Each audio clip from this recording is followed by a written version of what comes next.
Alright guys, I wasn't going to post this video because this is just nuts.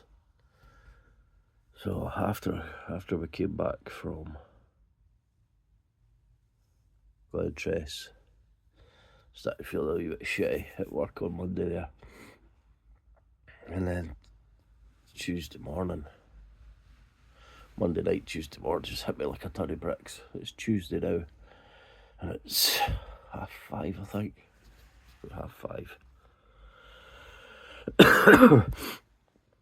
My dad's got a chest infection, so I think that's what it is. I can hear the crackling, you know, when and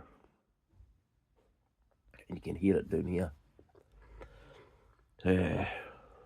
But it's a week where I really needed some money, because I've hardly done a full week at work recently, and obviously I'm getting occupational health in to see me about my migraines, so that's no great.